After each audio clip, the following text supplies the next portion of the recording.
अस्सलाम वालेकुम dear students.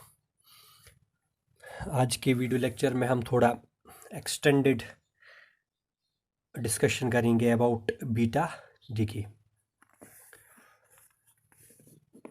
Beta decay beta decay जो होता है ये 3 तरीके का होता है। It is of 3 types. पहला वाला जो डिके होता है that is called as beta negative decay. Beta negative decay या कहो इलेक्ट्रॉन इमिशन। इलेक्ट्रॉन इमिशन, ठीक है। तो इस बीटा नेगेटिव डिके में क्या होता है, इसमें जो न्यूक्लियस है आपके पास, मान लीजिए एक्स ए जेड है, तो ये जब डिके दिखाएगा यानी कि जब इससे बीटा रेज निकलेंगी तो एक्चुअल में इससे क्या निकलेगा, इलेक्ट्रॉन नेगेटिव या नेगेटिव बीटा पार्टिकल इसमें निकलेगा, बीटा माइनस, ठीक है। तो ये इलेक्ट्रॉन निकला, मास 0, चार्ज -1। मास 0 का मतलब ये नहीं इलेक्ट्रॉन के पास 0 मास है, लेकिन as compare to mass of proton and neutron it is negligible, ठीक है। तो इसी लिए हम वहाँ पे 0 लिखते हैं, ठीक है। प्लस जो रिजल्टिंग न्यूक्लियस होगा उसका नाम रखेंगे वाई, तो उसके मास नंबर पे कोई फ़र्क नहीं पड़ेगा, लेकिन जो चार्ज नंबर है उसको +1 करना है, ठीक है, बिकॉज रिएक्शन बैलेंस होनी चाहिए।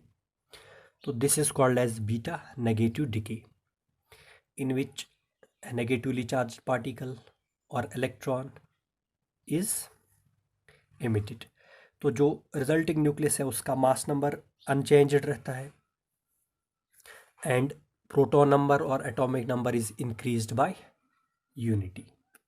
This is called as beta negative decay. दूसरा हो गया बीटा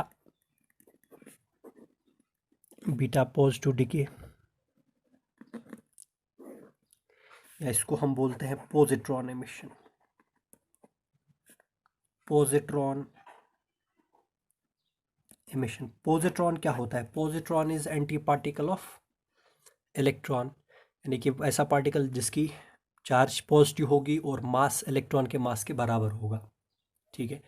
तो that's called as beta plus particle या पॉजिट्रॉन, ठीक है। तो दूसरे टाइप ऑफ बीटा डिके में यही होता है कि जो रिजल्टिंग न्यूक्लियस होता है, ये सॉरी पेरेंट न्यूक्लियस होता है, उससे निकलता है बीटा प्लस पार्टिकल E0+1। तो जो डॉटर न्यूक्लियस होगा वाई, उसके मास नंबर पे कोई फ़र्क नहीं पड़ेगा, लेकिन चार्ज नंबर डिक्रीज़ हो जाएगा, प्रोटॉन नंबर डिक्रीज़ हो जाएगा बाय 1, इसलिए यहाँ पे आएगा Z-1, ठीक है।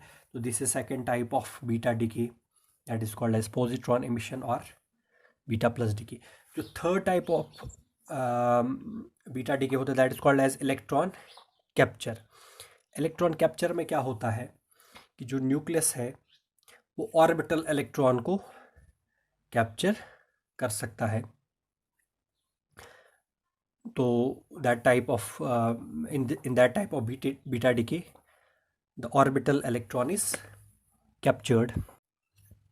थर्ड इज, जैसे हमने बताया, इलेक्ट्रॉन कैप्चर। तो उस इलेक्ट्रॉन कैप्चर वाली रिएक्शन को हम कैसे लिख सकते हैं, मान लीजिए प्रोटॉन है, प्रोटॉन को हम लिख सकते हैं एज 1H1, ये न्यूक्लियस के अंदर है प्रोटॉन, इसने इलेक्ट्रॉन कैप्चर किया, ऑर्बिटल इलेक्ट्रॉन E0-1, ठीक है। तो ये बनेगा क्या, न्यूट्रॉन बनेगा। It will result in the formation of neutron, ठीक है। तो मास नंबर पे कोई फर्क नहीं पड़ेगा, ठीक है। जैसे आपके पास है XaZ प्लस इलेक्ट्रॉन, तो मास नंबर पे कोई फर्क नहीं पड़ेगा, A होगा, लेकिन proton number will be decreased by 1 because an a proton will get changed into neutron.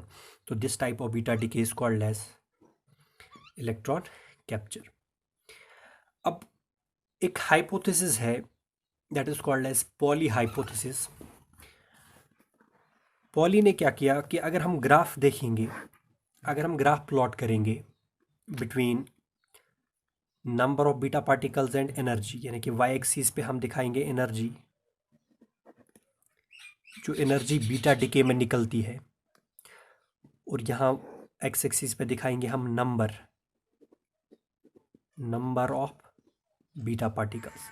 Beta particles का जो नंबर है वो एक्स एक्सिस पे दिखा रहे हैं, और एनर्जी दिखा रहे हैं किस पे, वाई एक्सिस पे। तो जो ग्राफ मिल रहा है that is somewhat like this, that is somewhat like this. तो देखा गया कि अगर हम देखेंगे यहाँ पे जो कम नंबर ऑफ अल्फा ये बीटा पार्टिकल्स है वो ज़्यादा एनर्जी ले रहे हैं, less number of beta particles take more energy, ठीक है। एंड जितना जितना हम आगे जाएंगे ये एनर्जी का ग्राफ नीचे आ रहा है, इसका मतलब ज़्यादा बीटा पार्टिकल्स कम एनर्जी ले रहे हैं, कम बीटा पार्टिकल्स ज़्यादा एनर्जी ले रहे हैं, ठीक है। Less number of beta particles take more energy and vice versa, ठीक है। यानी कि more number of beta particles take less energy, ठीक है। तो यहाँ पे एक डिस्पैरिटी, एक डिसएग्रीमेंट हो गया कि जो बीटा पार्टिकल्स निकलते हैं वो तो पूरी की पूरी एनर्जी नहीं ले रहे हैं, तो ये मैक्सिमम पोर्शन ऑफ एनर्जी जो है वो जा कहाँ रहा है। इसके लिए पॉली ने सजेस्ट किया कि जब बीटा पार्टिकल होता है तो खाली बीटा डिके जब होता है तो खाली बीटा पार्टिकल नहीं निकलता है। In addition to that there is the emission of particle called as neutrino. ये नाम किसने दिया? पॉली ने। पॉली ने कहा कि जब बीटा डिके होता है तो उसमें खाली बीटा पार्टिकल ही नहीं निकलता है, उसी का इमिशन नहीं होता है, साथ में निकलता है neutrino. There is also emission of neutrino and its anti particle called as anti neutrino. Neutrino क्या है?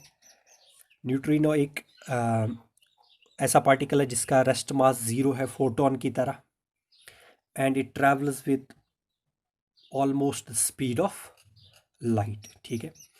तो it was suggested by Pauli कि बीटा डिके में जो एक एडिशनल पार्टिकल निकलता है that is called as neutrino and anti neutrino.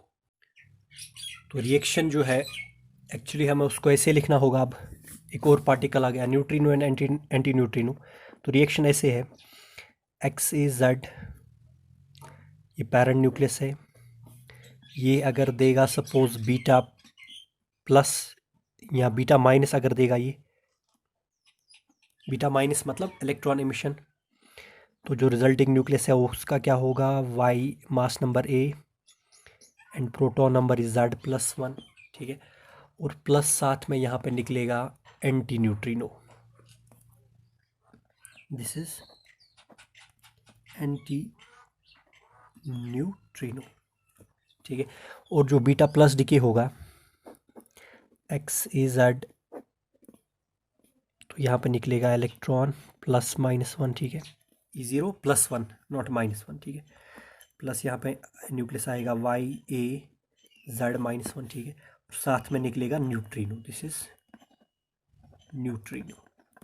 तो neutrino will be emitted in positron emission, anti neutrino is emitted in negatron emission और electron emission, ठीक है।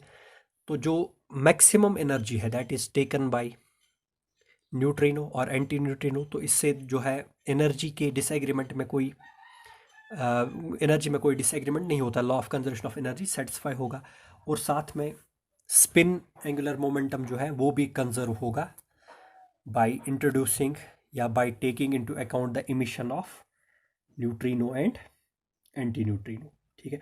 तो न्यूट्रिनो या एंटी न्यूट्रिनो जैसे मैंने बताया ये पार्टिकल्स हैं which have zero rest mass just like photon and travelling with speed of almost with speed of light, ठीक है।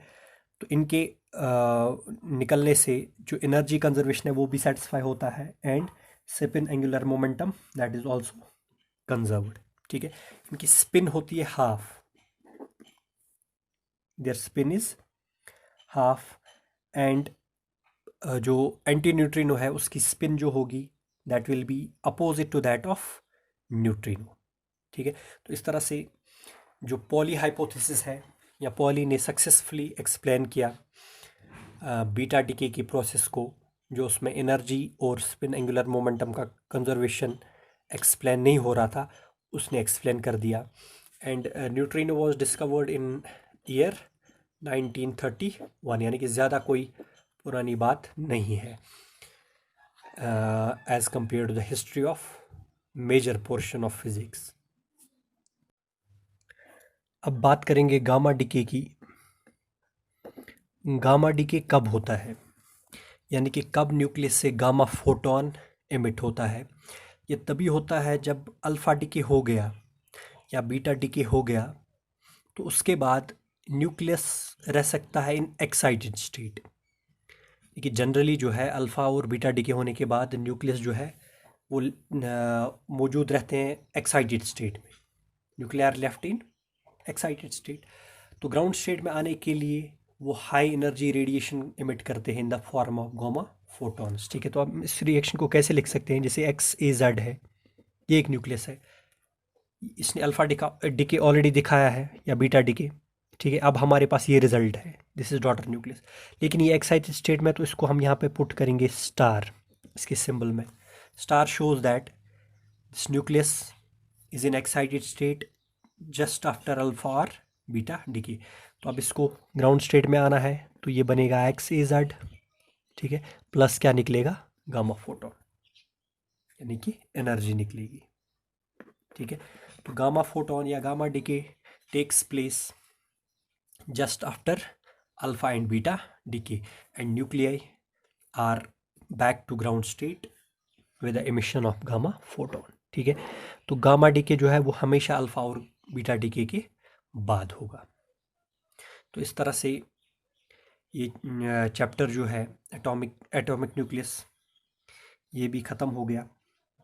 तो अब हम आगे अगले लेक्चर में कुछ न्यूमेरिकल्स देखेंगे, उसके बाद आगे चलेंगे। Thank you.